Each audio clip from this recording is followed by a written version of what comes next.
Good morning, Twitch.tv. Good morning to YouTube as well. And, of course, good morning, mini Motorways. Let's go to Zurich for today's daily challenge, which will see some colors always be circles, and we will slow down when we are on bridges because, that seems like a good idea. Shit goes wrong when you're on a bridge. Shit can go really fucking wrong.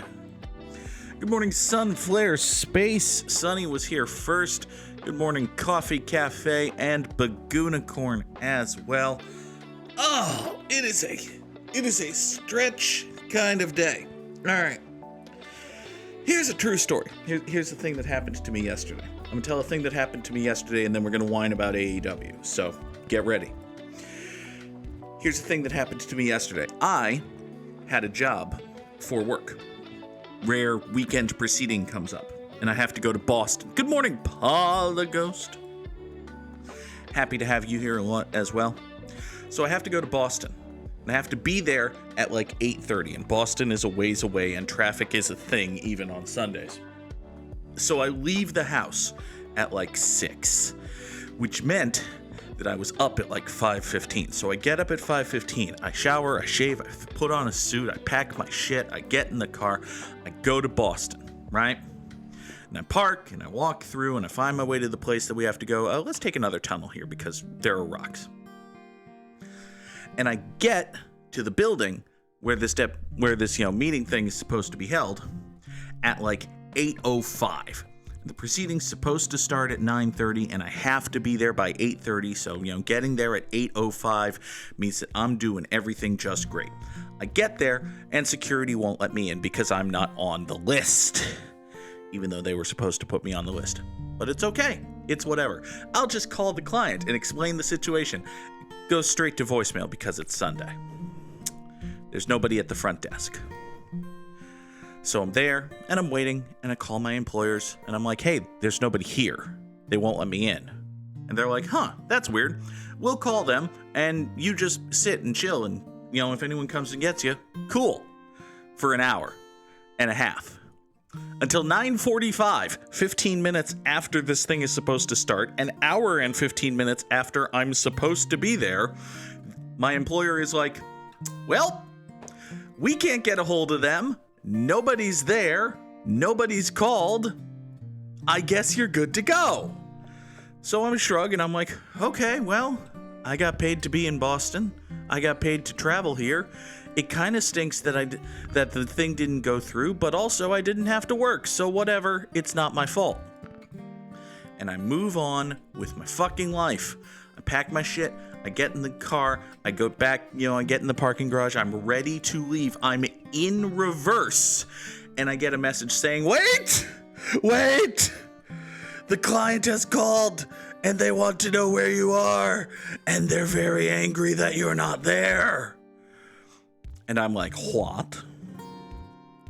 And it turns out that the information the client gave us about the job and the contact person was just wrong.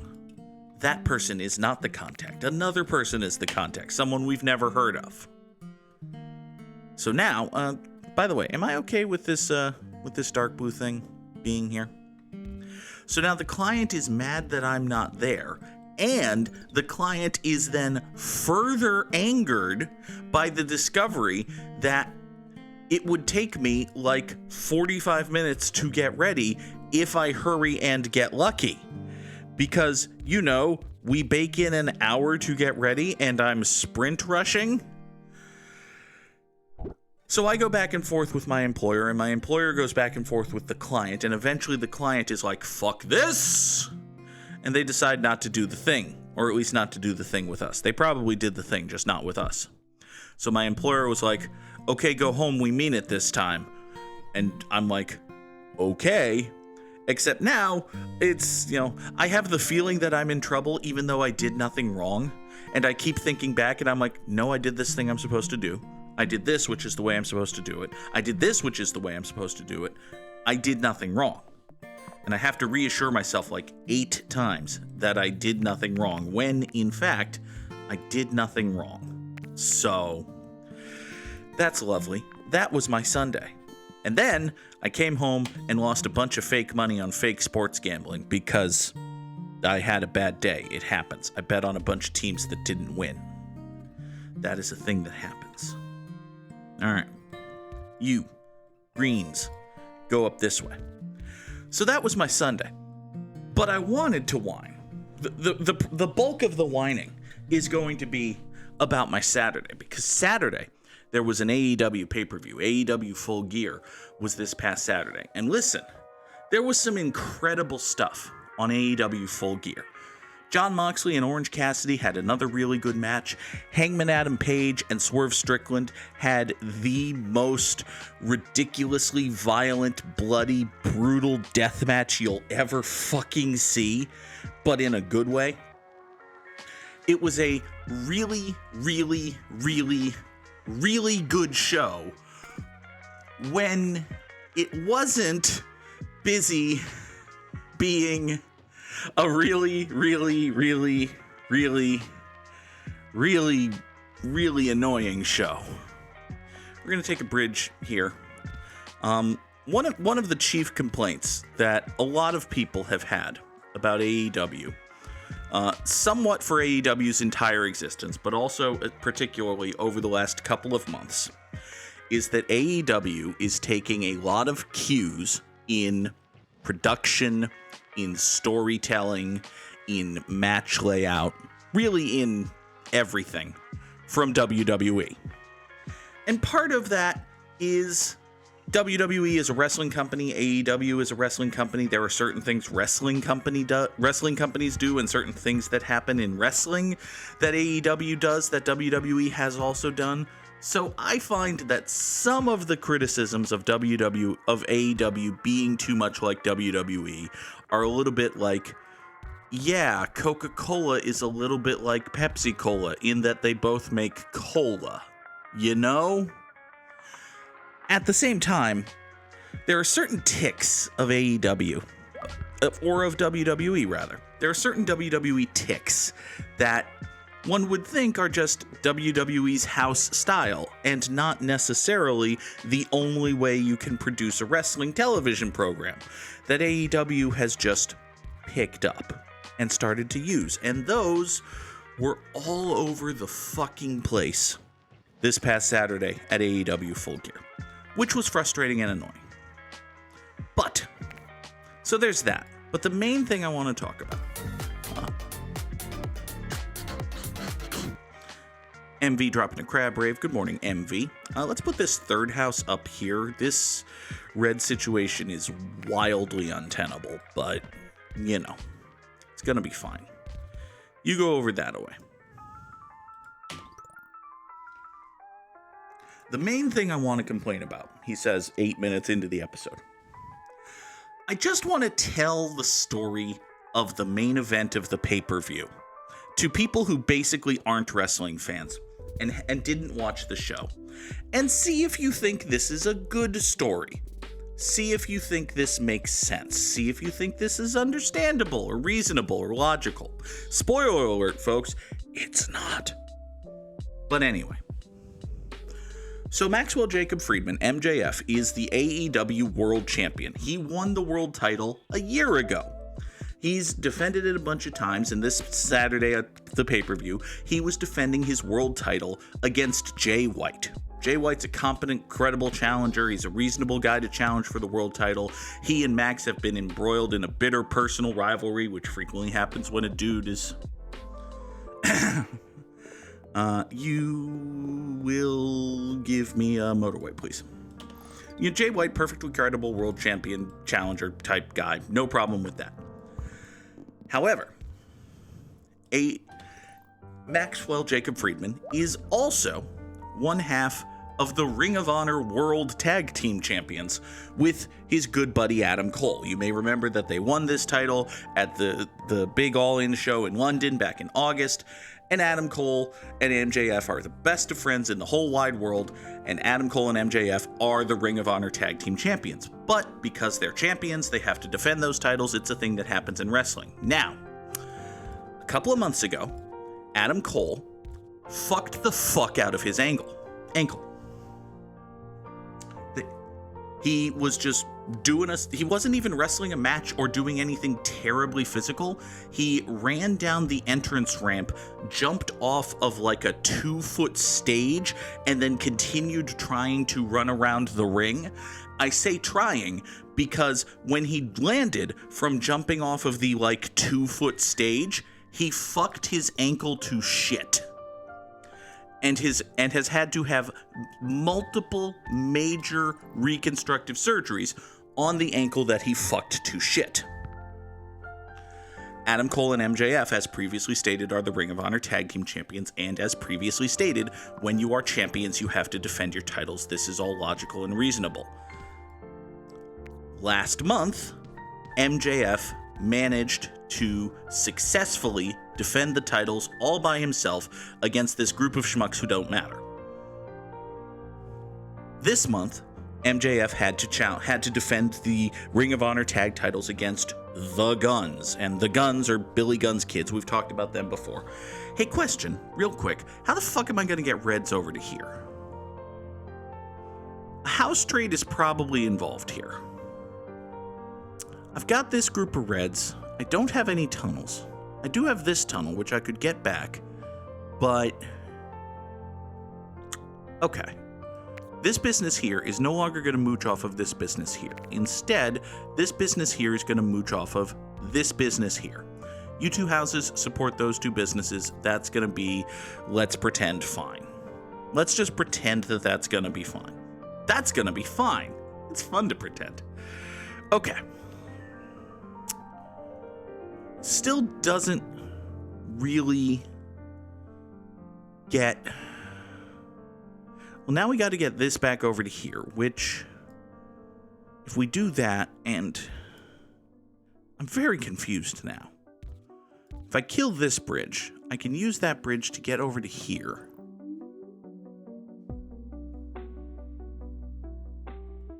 I've got these yellows, but these yellows have to get down here. Is there a way to get yellows down here that doesn't involve a bridge? There must be a way to get yellows down here that doesn't involve a bridge. Come on. We're smart. We can think of these things. You come over to here, go up that way, go down here. Let's kill this bridge. And now road the yellows just like so, such that they don't need the bridge. Okay. So the yellows don't need the bridge. If the yellows don't need the bridge to get here, then... Okay, what is the challenge? The challenge is some colors are always circles, and you go slowly on bridges. So, not a huge deal of a challenge, but it is a thing. Let's do this red down to here, in here. Wait a second, that doesn't make sense. I'm trying to reclaim a bridge. If I reclaim a bridge... You, Reds, come back out here, would you please? Thank you. Go that way. The three of you go over to there. The three of you go over to here. That'll get me a bridge back, but... Oh, now I have two bridges somehow.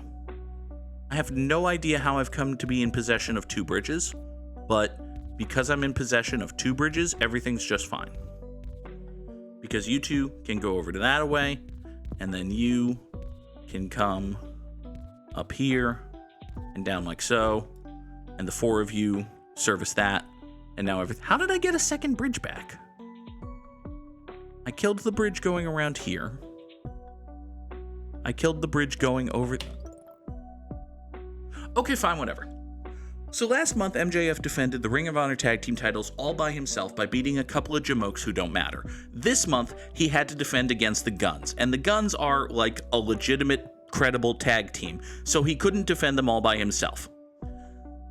Instead, he enlisted the help of Samoa Joe, who is a big badass monster who almost won the title from MJF and wants another crack at it, to defend the ROH Tag Team titles, because Max is like, I can't let my best friend Adam down. I can't let my best friend Adam down. I'm willing to partner up with this asshole Samoa Joe who wants another shot at the world title just to retain the ROH Tag titles, which I won with my best friend Adam Cole, and they mean a lot to him. This is all reasonable. This is all good. This makes sense, okay? Here's where it gets a little bit fucked. just a tiny little bit fucked. You see, yeah, a red circle and square sharing two houses is an oof. It wasn't a circle when I did the thing, and also, I don't know what else to do about it. So we're just gonna deal for now. If I had a bridge, if I had another bridge, I would try to do something, but I don't, so I can't. So, you know, it is what it is. Part of what it is we're gonna reposition this motorway so that these three go over there, maybe. So the Guns are bestest friends in the whole wide world with Jay White. And Jay White, you may have previously heard, is challenging for the world title. So after MJF and Samoa Joe beat the Guns and retained the ROH tag team titles, the Guns beat the crap out of MJF. And Samoa Joe was like, not my problem, did my job. So he took off and left. And MJF is kind of a prick, so nobody's here to save him or anything. His bestest buddy, Adam Cole, has a totally fucked ankle and is hopping around on crutches. Nobody else is friends with MJF. The mercenary he hired to defend the tag titles is like, did my job. Off he goes into the night or whatever. Give me a motorway. Let's save this. Okay. So, I mean, this is just bad. This is just bad and fucked. But if we start out with an English muffin, then add cheese and egg and something really great, Canadian bacon, well, that's the way we go about making breakfast. You come over to here. Let's take these 4. We're gonna road these 2 red houses right here. They're gonna go up, over, in, down, and through to get to here. Meanwhile, the 4 of these will motorway number 3 themselves. Is there any way you can approach this from the south? No? Okay, fine. The 4 of you will go into that circle. That's still not great or whatever, but is better. Meanwhile, you red, this one singular red guy over here is going to come up and keep this business from just ultra dying. Okay? Okay. That's probably decent-ish. If we get another red over here, I might go like 2 reds over to here, and then these 3 reds roundabout right here, down to here. That seems, conceivable.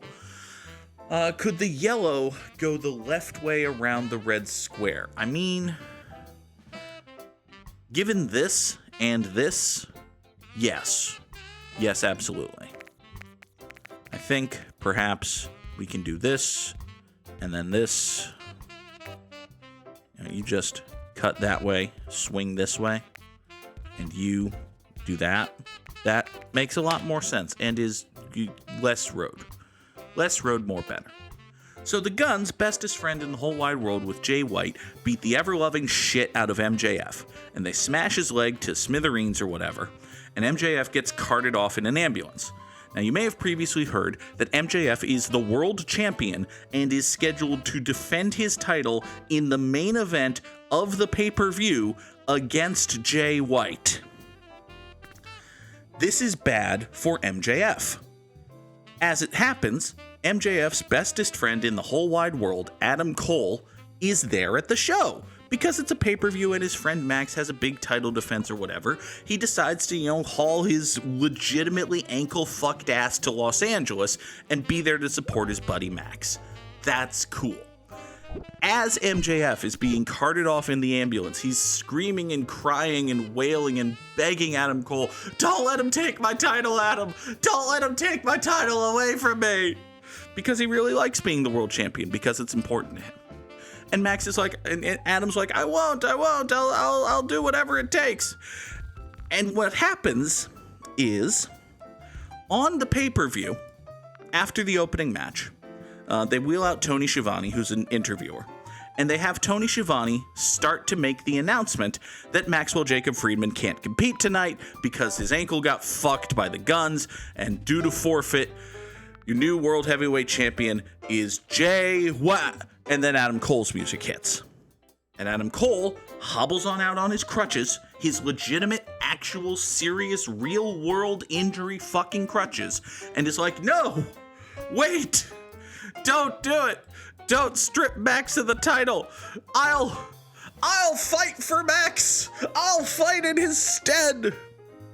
And Adam Cole, who has a ultra fucked ankle that just got double major ankle surgery, says that he'll fight for Max. And listen, it is not ridiculous for a person to say they'll do this ridiculous thing they shouldn't do in order to save their best friend. What is ridiculous is that Jay White laughs and cackles and is like, haha, you? What with your ultra fucked ankle? You'll fight for Max? He shrugs and goes, okay. And then AEW announces that the main event of the pay-per-view, previously announced as MJF versus Jay White, is now Jay White versus Adam Cole. This ostensibly legitimate sporting organization is just cool with the guy who had double major ankle surgery and is in a cast and on crutches wrestling in the stead of a dude who got beat up tonight. And they actually produce graphics and they make people believe that the main event of the pay-per-view, well, they make people believe. They tell people that the main event of the pay-per-view is Jay White versus Adam Cole for the World fucking Championship. Not so that Adam Cole can be the world champion, but, you know, Adam Cole wrestling in MJF's stead or whatever. By the way, there's a yellow circle over here that's completely fucked, so what are we gonna do about that? I got a big hunk of yellows over here. The thing is, I don't have any way of getting them, like, anywhere. So if I'm gonna do anything with yellows, it's gonna be with these yellows. Possibly the addition of these yellows. Now I could just fuck over this yellow circle, but there's no value gained in. Okay, so if I do this, right? If we come, there are two unconnected yellows right here. Like I can kill this. You can come down here, and the two of you can just kind of pretend to save that for a day. And then you can tunnel your way over to here and maybe have this not die? Maybe? Conceivably? It gets so far as to have the main event of the pay-per-view. Here comes Jay White, ready to challenge, dressed for battle. Here comes Adam Cole, wearing a t-shirt and jorts with his foot in a fucking legit cast, hobbling down on crutches. And he gets in the ring and they have ring announcements and it's like, this match is for the AEW World Championship. Here's Jay White. Here's Adam Cole. Let's fucking go. And they get ready to ring the bell. And then they do a thing that happens in wrestling that WWE has also done, where you hear a siren. And it turns out that MJF has recovered enough to hijack and commandeer an ambulance and haul ass back to the arena so that he, on his fucked leg, his, storyline injured fucked leg, can wrestle Jay White and defend his title. And that, in a vacuum, is a thing that happens in wrestling. It's a thing that babyface wrestlers do. It's silly. It's kind of dumb. But it's like wrestling dumb. This part, the part where MJF comes back from his injury and is like, I can fight, damn it! And then he, sells the entire match. That is a thing that happens in wrestling and in a vacuum is fine. But the getting there was completely ridiculous. Additionally, as this yellow circle dies, MJF, who has been beaten up and may in some way be injured, but is not in a cast, has tape around his quadricep and is hobbling, tries to get to the ring, there are like 8 different agents and security guards and medical people screaming and shouting and waving their arms going, "No, Max, no! You can't possibly wrestle tonight!"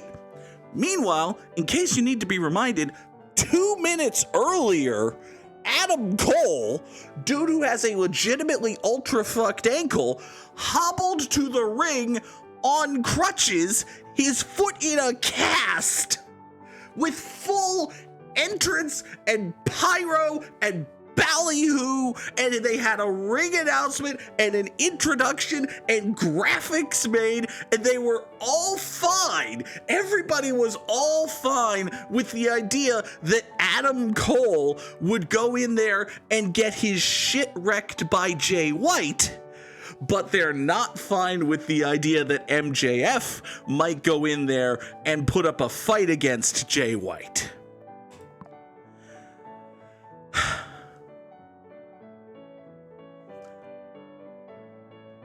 And MJF won. Of course he did. He's the babyface wrestler. They had a good match. MJF won. The crowd was into it in the moment. It was the stupidest fucking bullshit that All Elite Wrestling has ever done. And listen, here's the thing. AEW, from the moment of its inception, the reason AEW exists is that there is a large contingent of professional wrestling fans who fucking hate WWE. They fucking hate WWE's bullshit. They fucking hate WWE's ticks. They fucking hate WWE's style. They like professional wrestling, but they want something other than WWE. And for years, AEW's identity as a company was that they were gonna give you, the fan, like when AEW was really cooking, there was this implicit promise between AEW and the fan base. AEW is going to give you a little bit of every kind of wrestling. You're going to get some lucha libre, you're going to get some hokey southern bullshit, you're going to get some death matches, you're going to get some really cool dudes doing really cool flips, you're going to get all sorts of wrestling, you're going to get a little bit of everything in professional wrestling with none of that WWE bullshit. That was the deal. That was the promise between AEW and the wrestling fan. And AEW did just fine. AEW did just fine with that being the promise between AEW and the wrestling fan. And then MJF got super over and became the world heavyweight champion, and it turns out that MJF, like Maxwell Jacob Friedman, the actual human being person, really loves him some WWE bullshit. Like, that's the kind of wrestling he likes. And also, AEW hired a bunch of people who used to work for WWE. And also, WWE got hot and they hit on a hot angle and they're more popular now. So, AEW sees someone doing WWE bullshit and being successful with it, employs people who know, like, and have been trained on WWE bullshit, and have put 2 championships and kinda sorta centered their promotion around a dude who more than anything wants to be Jewish Hulk Hogan. You put these 3 things together, and all of a sudden you look around, and AEW still has a lot of really good wrestling. You're still gonna get a little bit of every style of wrestling, but sprinkled in there, and then just kind of, it's like you take a salt shaker, right? You take a salt shaker and you're going along, you have this big, long, rectangular plate of food, right? And you sprinkle your salt shaker all along the food, and then the top falls off. So sprinkled throughout the dish all the way down is just a little tiny bit of WWE bullshit, and then the top of the salt shaker falls off, and the last bite of food is just boom! WWE bullshit. The implicit agreement is kinda kind of fallen away is my point. But hey, it's still better than actual WWE. Drop your Samurai Slams in the chat. It's still better than WWE. Sort of. It is. It's just frustrating. Because it's frustrating. Let's Wordle. Frustrating is not a 5-letter word. This past, I think it was yesterday. Yes, yesterday. The Wordle was Q. You know, Q. That was the Wordle yesterday. It was annoying. Coffee Cafe has redeemed a treat for Nora. Treat is a 5-letter word. Sadly, the Wordle can't be treat because there's no R, no E, the A's in the wrong place, and there's no T. But, you know, aside from all of those legitimately valid reasons, it'll be fine. You know, eventually... Hi, Nora. Hi. Come here. Take the treat. Go away. Go over that way. No, I threw it back that way. I threw it back behind you. No, I threw it that way. You don't get another treat just because I didn't see what you didn't see where I put the first treat. Don't jump up and grab my hand. There's nothing in it anymore. I threw the treat that way. God. All right. Well, listen, you're going to have to go find it. It's on the rug somewhere over there. You're going to be walking through the living room one day, hopefully today, and you're just going to find a treat on the rug and be like, ooh, a piece of cat candy. Like you're James Woods. Don't be James Woods. He's racist. Anyway. The fuck could this word be? Could be a great many things. It could be polka. Could absolutely be polka. It's not. But it could have been. Now we've learned that the A is also not the last letter, so that's fabulous. It could be Sambu. Now, granted, Sambu is not a word, but it could be buddy. I'm not your buddy, guy. Wait, there's no A in buddy, so it can't be buddy. But I've also somehow stumbled on 2 green letters, so I guess that was good. Oh, Mandy, when you came and you saw and I don't remember the words to Mandy. It could be Mandy. It's not Mandy. Oh my God, could it be a piece of candy? Am I James Woods? James Woods.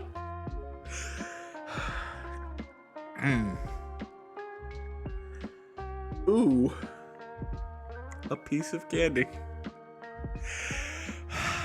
Okay, so that's today's Wordle.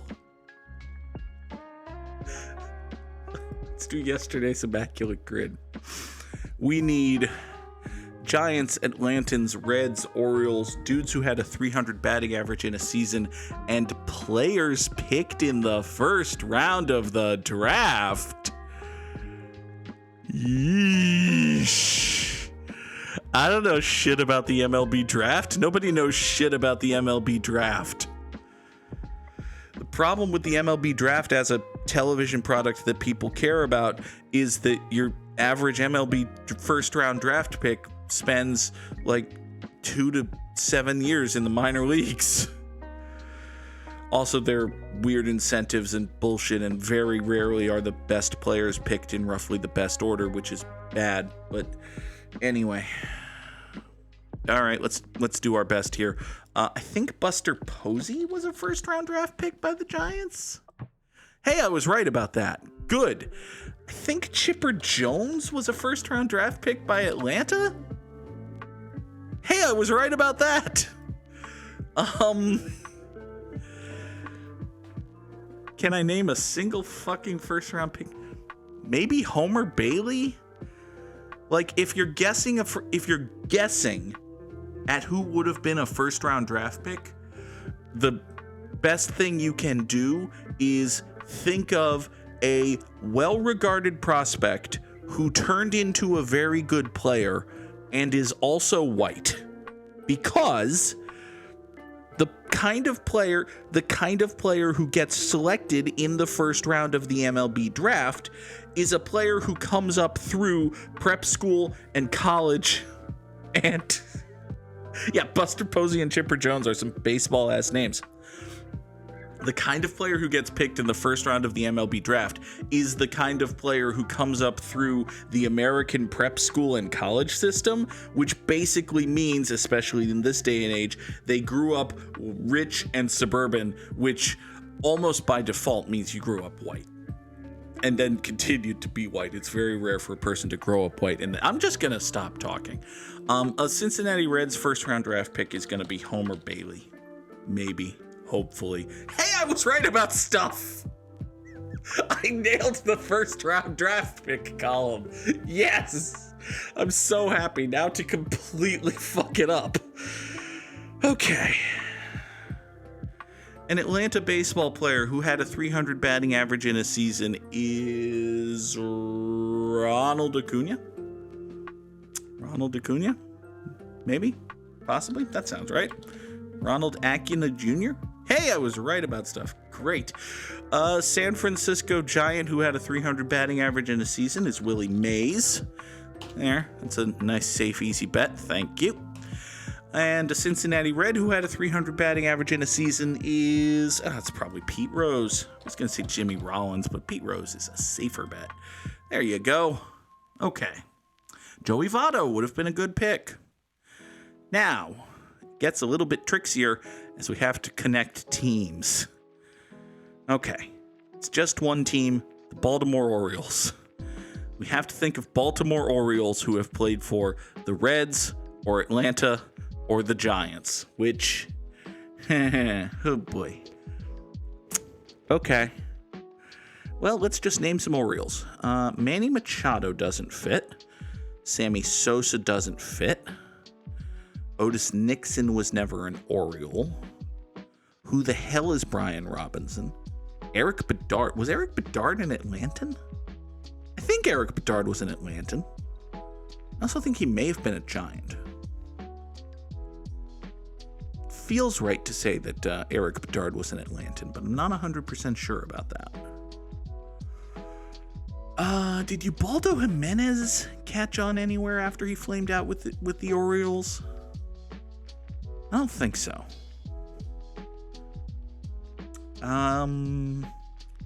Eduardo Rodriguez was an Oriole, but he doesn't fit any of these. Ryan Roberts was a Oriole second baseman.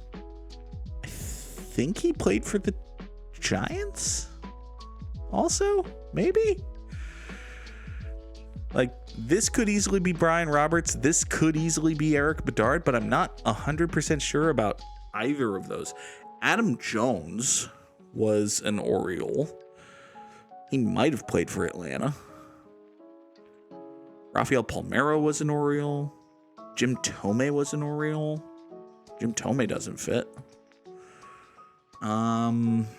Jim Palmer was a career Oriole, I think. Cal Ripken Jr. was a career Oriole. Cal Ripken Sr. played for the Orioles, I think. Wasn't Billy Ripken a Red? I feel like Billy Ripken played for the Reds. That sounds right, doesn't it? That Billy Ripken played for the Cincinnati Reds? Let's possibly be wrong about stuff. Hey, I was wrong about stuff! Fuck! God, curses and failure. Mike Mussina doesn't fit. Bronson Arroyo was never an Oriole. Stupid Billy Ripken. Was I right about Eric Bedard? I feel like Eric Bedard played for Atlanta. I was wrong about Eric Bedard. Great. Well, let's just end this terribly. Was Eric Bedard a Giant? I know he played for the Red Sox. He was not a Giant. Curses and failure. Who the hell does this column fit? Frank Robbins. Okay. Nick Markakis was an Atlantan, and Kevin Gossman was a Giant. Those are true, actual, factual statements. All right, now who the hell did Eric Bedard play for, other than the Orioles and Red Sox? He signed a big contract with the Mariners. All right, he came up with the Orioles.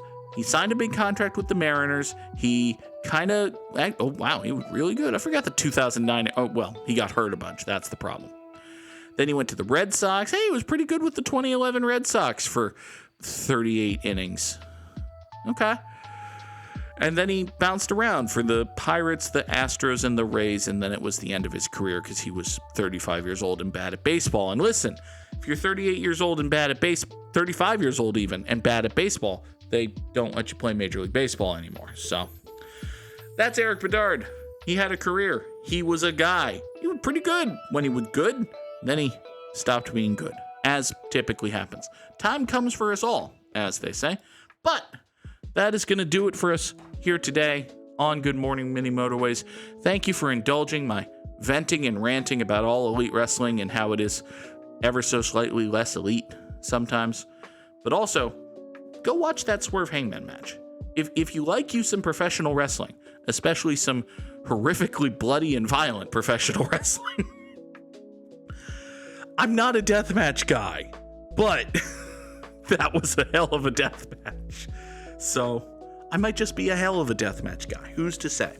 Anyway, I'll be back tomorrow. Have a good day. Bye-bye.